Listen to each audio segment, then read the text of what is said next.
We owe it all to Andy Warhol and to Anita Bryant.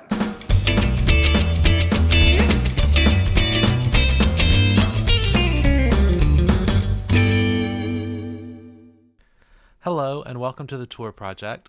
I'm Project Manager Eric Solomon. For this stop on the tour, you should navigate to 735 to 737 Ralph McGill Boulevard Northeast, Atlanta, Georgia, 30312. This is the former site of the Tower Lounge. The original address of the Tower Lounge was 735 Forest Road, Atlanta, Georgia. It was self-described as a place where women come first. In her memoir, Tina Peters described the Tower Lounge this way. Most of the gay women that I decided to get to know hung out at the Tower Lounge, a women's bar I began to frequent. Located in a purposefully chosen part of Atlanta, the bar was a place where I felt safe and well connected as a lesbian in training.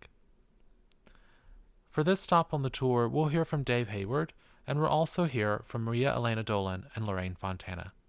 Here they are. Going from the Civic Center to up Ralph McGill Boulevard, we come to the former site of the Tower Lounge, which is now a Bantam and Biddy, but was one of the iconic lesbian bars at the time. And also one of the places where Southerners on New Ground song was founded.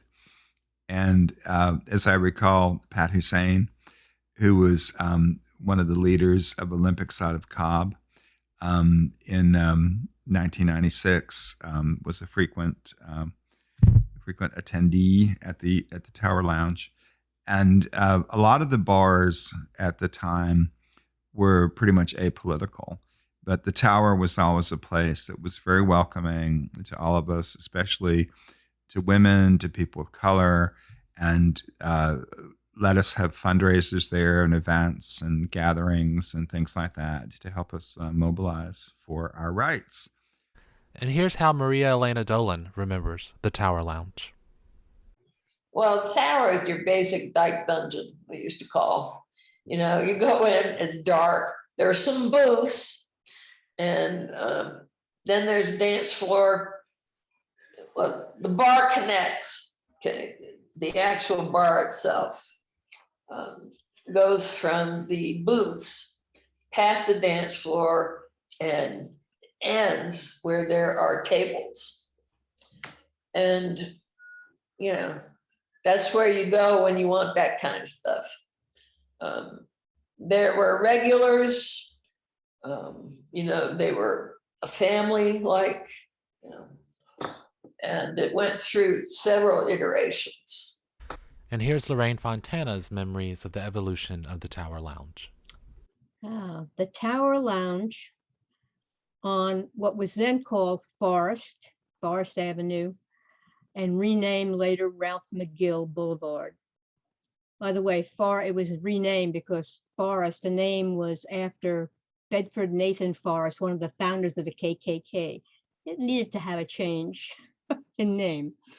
But it was, my earliest memory was that during the week, it was not a lesbian bar as such. It was a mixed bar. It was a working class bar.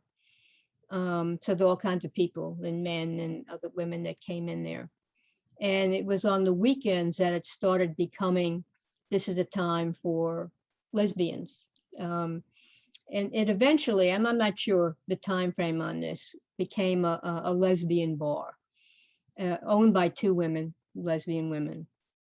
And it was where Alpha would go a lot after our softball games, or to have, fundraising events, or to go dance, just drink and dance. So yeah, the Tower was, and by the way, over the years, it changed names a couple of times. I remember that at the end, it was called Club Sheba, I believe, because it was especially focused on Black lesbian women.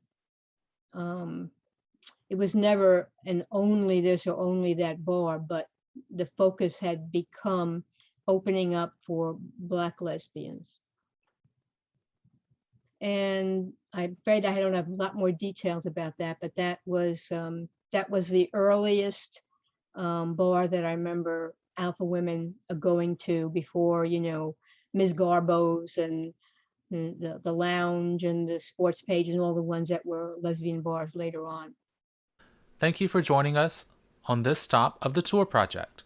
For more information, visit tourqueeratlanta.org. That's TUOR queeratlanta.org.